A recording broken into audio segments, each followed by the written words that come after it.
Hey guys, welcome to another session of Epic 7. This is my initial thoughts on Mortelix. I don't want to call him Mort. Mort sounds like someone who works at your gas station, like around the corner.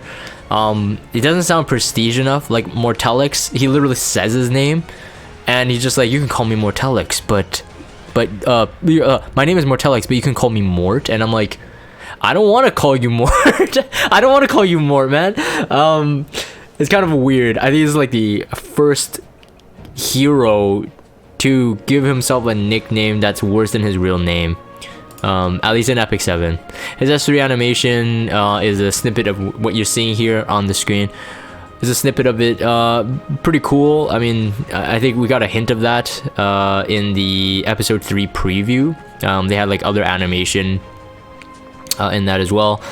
Becomes a big dragon. Very cool, but this isn't, again, my art or even name thoughts, initial thoughts on naming and stuff like that. This is talk about the hero and whether or not you should be pulling. First things first, he's an Earth elemental hero, Knight, and then Gemini. So this is the same as Charles. Now, I know, a lot of people have said this, and I do agree.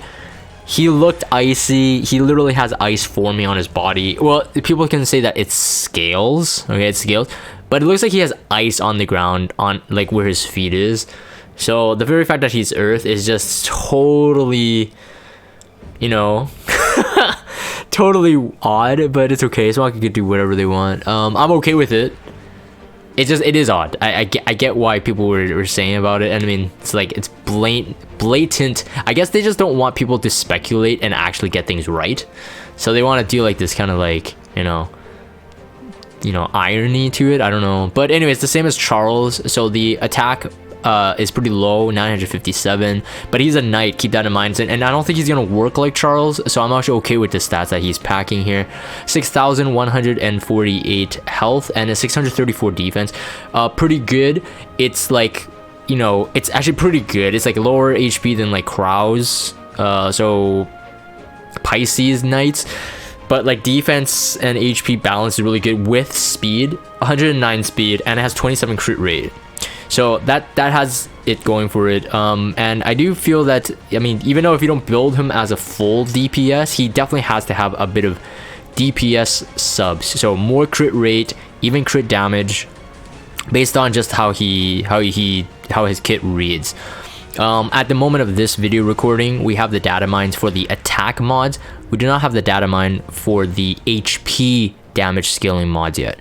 Alright, so, but I don't think my critique on him will really weigh on it. I feel that his kit is pretty self-explanatory, and that we can kind of like fill in the blanks of what the trend is for HP scaling bruisers. So we'll roughly know, and I'm, you know, 95% confident that his mods are not going to be that much more different from like Alencia, not much more different from like FCC, A Tywin, those type of heroes. Alencia has lower attack mods, stuff like that. And even though Alencia is a warrior, I just had to put that in there. She's mainly a HP scaling bruiser. So 27 crit rate is very solid. This would, you know, compete with like the DPS thieves that we have, the DPS warriors, of course, that we have. Is very good. And then you got an imprint concentration of 16.8%. Crit rate, so the exact same as Charles, but he's not limited. All right, so if you're a free to play player, I would say like really weigh on this. All right, really weigh on like what kind of content you want to take. And the thing is, like, you know, these non-limited heroes are going to return. Just like we see Smilegate pumping out these return heroes coming out really quick, getting 2 banners every week, pretty much. You know, it'd probably take a year or something for Mort to come back, and by then he'll be like fully tested and even potentially developer buffed. Like he might get dev buffed. Like if he doesn't really work or people don't use him as much as Smilegate wants, they'll dev buff him. So, you know, not too, you know, you don't have to like have to pull, but I'm gonna say right now, even before I explain why and, you know, his kit, I think that you should pull him. My feeling on him is what I had with Alencia and Lilius for episode 2, which ended up being like really good. for I pulled both. I pulled both heroes. Alencia, in fact, I think I tried to aim for triple S right away. I think I got her up to an S, like on the initial banner release, and I wasn't even the one that was lucky enough to get that refund. Salty. And Lilies, I pulled 2. So I feel Mort is going to be at that level. So just to keep that in mind, but I'm just saying, like, if you're free to play, and because we most likely have a limited Tenebria coming, limited hero, this is where you gotta be a bit careful here. If you're an RTA fanatic, he is like a must pull, I feel, even without knowing the HP scaling mods. First things first, let's talk about the skill kit. So S3, Advent Mortelix. So descends and attacks all enemies, inflicting injuries. This is bolded, or not bolded. It's highlighted. That's gonna be a new mechanic that we're gonna see. I guess it's just like injury set. They want to keep it to the same kind of term. Caster becomes enraged. So another bold. Enraged for 2 turns and recovers health. The health mod recovery is 0.3, so 30%. 30% of his max health. That's pretty good. Damage dealt and amount recovered increases proportional to the caster's max health. So depends on how much HP he ends up having. 20,000. You get 30% of that back every time you use the S3. It is a 4-turn cooldown, as you see there at the +3. It's 5 turns innate, but 4-turn cooldown. You most likely probably want to max this anyway. Again, we're pending the mods, but you're most likely gonna build them sort of like a damage dealer. But anyways, continuing, the severity of the injuries increases proportional to the damage dealt. So the severity of the injury increases proportional to damage dealt. So you really want to max this skill if you're gonna build them, and you want them to have crit damage. You want them to have crit damage and high HP. 0.7 attack rate is not super high. He can hover around like 1700 attack to 2000 attack. Now, just saying that even HP scaling bruisers, especially if you're a newer player, HP scaling bruisers, getting attack into your HP scaling bruisers, because it's like a split mod, is still not a bad thing. It's just that, like, you know, if you run out of HP subs and you still have subs left, because he has high crit rate, if you have triple S, you have 16.8% crit rate. If you need to make up more mods, you can make it up into the crit damage, but maybe a splash of attack, it wouldn't hurt. So like that's my experience with, like, you know, full DPS Alencia, full DPS like FCC A Tywins, like having a splash of attack 1800 even to 2000. I've seen as high as 2000. It does obviously end up you know, increasing the damage overall, right? That's just because how gear rules work. Sometimes you just can't funnel all of the stats into one stat, and it's actually more beneficial to kind of like spread it out. Though Mortelix does have a less attack base than someone, let's say, like Alencia, so therefore I think that chasing the attack might not be that good here in terms of the attack percent substat. But injuries decrease max health of the target by up to 15% every time this skill is used. From my reading of the damage mod that we have right now, I'm not quite sure how that really works. So severity of the injuries increases proportion to the damage dealt, but then maximum up to 15%. In the video that they previewed, it showed him doing like about, like, you know, it varied, because they were like, you know, there was like, I think Aureus on one of the nights and stuff like that. It was varying damage on each hero. They probably all had like different defense as well, but like it all averaged about, like, you know, 4,000 to I think as high as 6,000 damage. And it looks like, I think ML Crow might have like the most HP left, but in terms of like the maximum health cap at 15%, I think A Tywin in this video example has that like capped. Like he's capped at 15%. Like if you take that visual bar and you did some Photoshop, I'm too lazy to do it here on screen here, but if you did it on Photoshop and you actually, maybe I'll just do it really quick. I'll just take a quick brush tool. This might be like a Jaggin special. Let's make it slightly bigger. Art lessons with Jaggin. So if you take that, you take those two lines there. That's like let's say that's the maximum HP, right? And let's say I do one more line, and I'm gonna center it.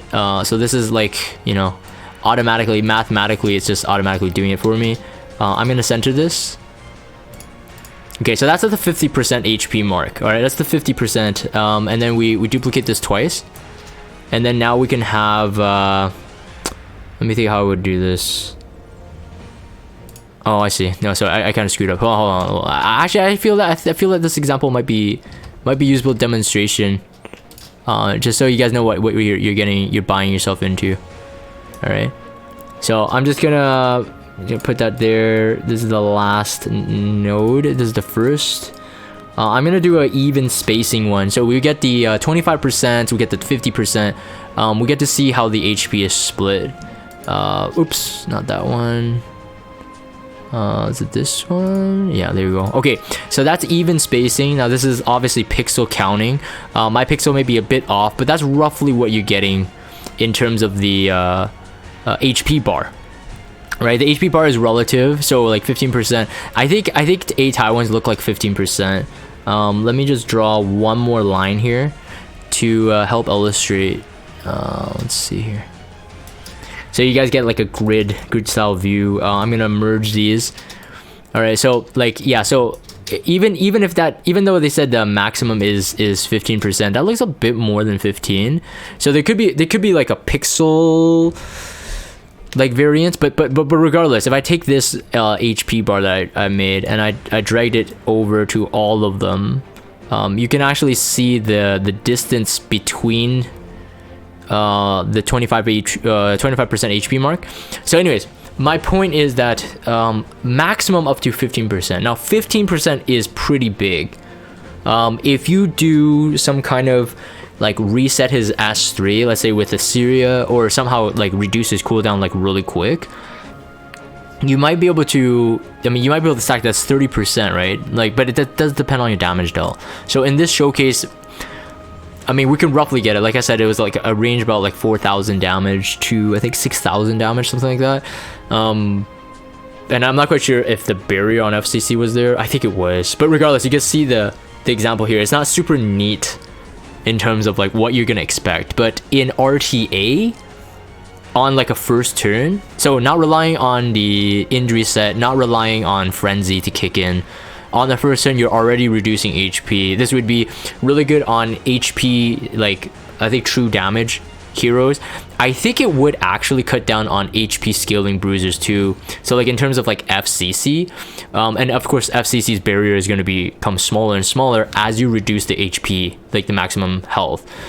So it has a lot of really good effects, that S3. All right, so let's just put that aside now. And then let's move on. So then now we have the S1. This is in the order of their video, how they showcased it, up to a 50%. So if you count the +3 there, it's not just 40, it's 50% to decrease defense for 2 turns. I actually really like this, even without the lines underneath. The first line itself, S1 50% decrease defense for 2 turns is actually really good. We have a lot of like more 1 turn S1 heroes. Alencia Soulburn will give you 2 turns, and it grants it 100% proc rate. But having 2 turns at a 50%, and he's a knight, he can use Elbrus, could be very, very useful. It ignores effect resistance when caster is enraged, so that's kind of like Ken, Fire Ken when he goes into Vigor. The S2 ignores effect resist. But it's at a 50% proc rate, and it will always be at 50%. Damage dealt also proportional to the caster's max health. Again, we're waiting on that damage mod in terms of the HP scaling. It's a 0.7, so same as the S3, 0.7 times attack mod. Now the HP mod we're gonna wait, but like I said, I don't think it's gonna vary too far from like our Alencias, our shoes, like FCC, 8 Taiwan, stuff like that. So more or less, that won't sway whether or not I think you should pull for him. This I think his S2 combined with his S3 is what I really like about it. Immune to stun and sleep. These two, I feel that Mortellix in general is like a very reactionary hero that they put out for RTA specifically. Now, you say sleep and stun, that'd be good, but Guild War defense, not a lot of Guild War defense use sleep and stun as one of their mechanics. Although it's a really good mechanic, it requires too much setup usually. So for example, you need to strip before that or something like that. But just having him being immune to it, and his S3 reducing HP on like, first turn basis, really makes me feel that he is designed for RTA, and like RTA first. And I think that's okay.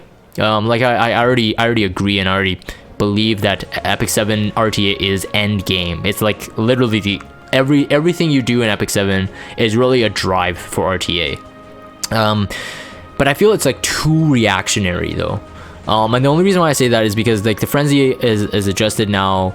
As frenzy pushes deeper, the controllers, in terms of like crowd control, any controller really has higher effectiveness. So sleep and stun are two of the deadliest, and I would say provoke, deadliest like control type of debuff. Now of course you have everything that is really bad. Every debuff is a bad thing, obviously. It's called a debuff for a reason. Like hit down, attack down, defense break, all that stuff. But sleep and stun usually, like for full control comps, I mean those are the crown jewels, right? No, there's nothing that feels better than fully stunning Ruel, right, with like ML Armantha or something like that, right? But for him to have this sleep and stun, like I said, is reactionary, I feel, but it's really good. It's really good. So with all this ranting aside, I feel that sleep and stun, having it on the S2, only 2 heroes right now have this ability, which is Champion Zerato and Gloomy Rain. For him to have this ability while having other effects added to his S2, his passive, I feel that like this and the S2 combined, and the S1 is very solid. He's like a must pull, right? So if the caster inflicts a critical hit when using a basic attack, has a 30% chance to activate Sacred Blessing, can only be activated once every 2 turns. So the once every 2 turns things is Sacred Blessing. Immune to stun and sleep is period. So like that in and of itself is its own mechanic. That's not capped to turns. That's just like he always have it. Sacred Blessing increases critical hit resistance for all allies for 1 turn, but it also increases speed for the caster for 2 turns. So you actually did see it, I think in the video, he procced a counter or an Elbrus or something like that, and he can do it. So if he critical hits, 30% chance to activate the Sacred Blessing. So very, very supportive hero as well. I mean, he's not a defense buffer, but anti-crit, yeah, it's okay, it's pretty good. And so for people arguing for the fact that oh, actually it's more than that, right? It's more than 35. It's more than 30%, because you have to count the skills. So that's 5. So that's 40%. 40% chance to activate this with the skill enhance. So it's pretty good. I know that people will be like arguing like, oh, critical hit resist, it doesn't even work anyway. And then like, with the true damage like gang, so ML Haste, Crow, Dark Corvus, ML Crow, did I say ML Crow? ML Haste. These ones, they and now Sage Baal as well. Sage Baal is in the mix there. I mean, they ignore the fact that they need to critical hit at all. And Gunther too, I guess, if you count him too, but I don't know, Gunther's not really meta.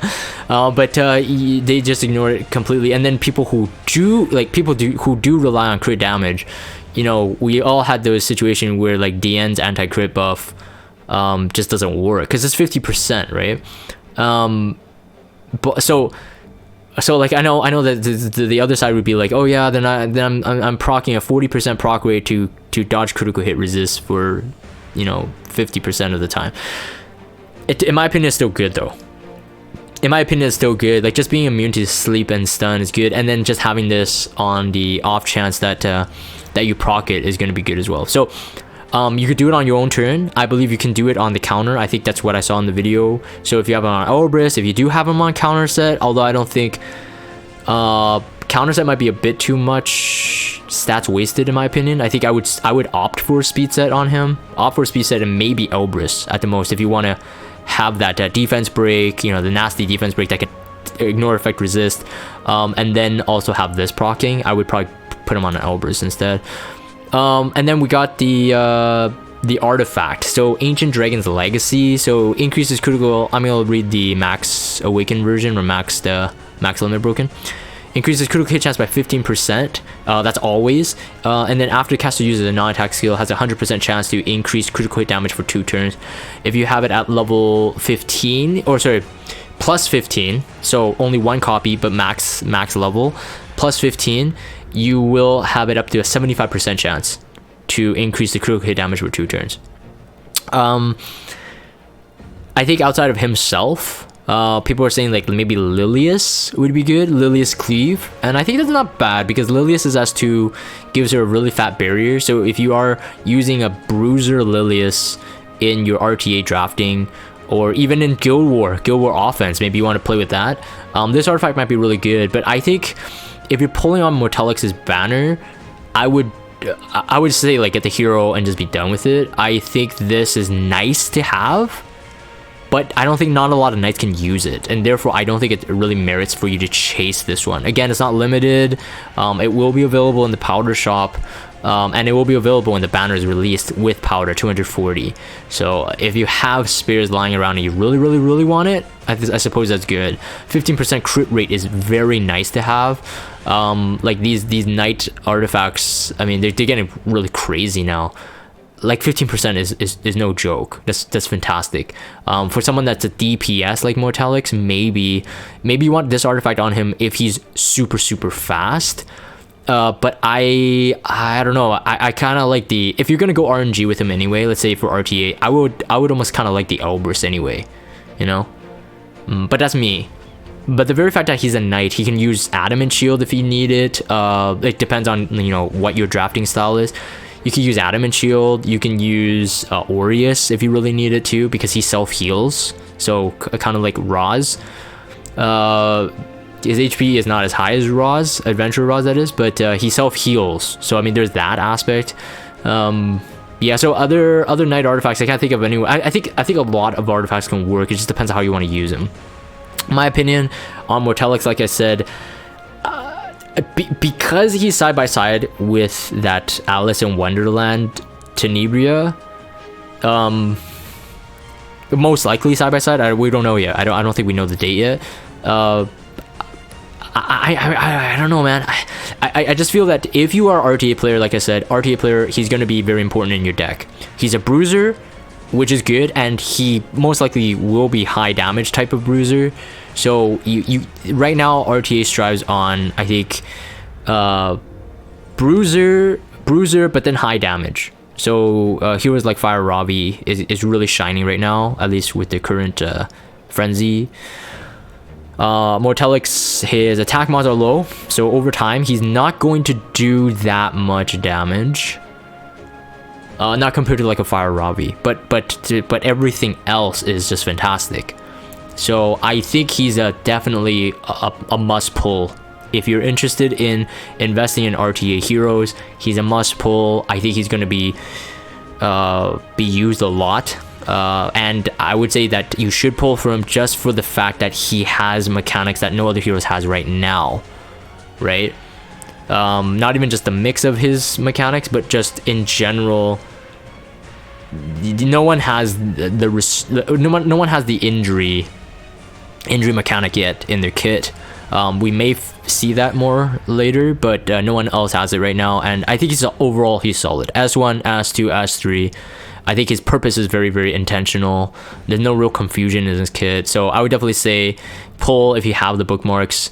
Just get the hero, and I think you should be done.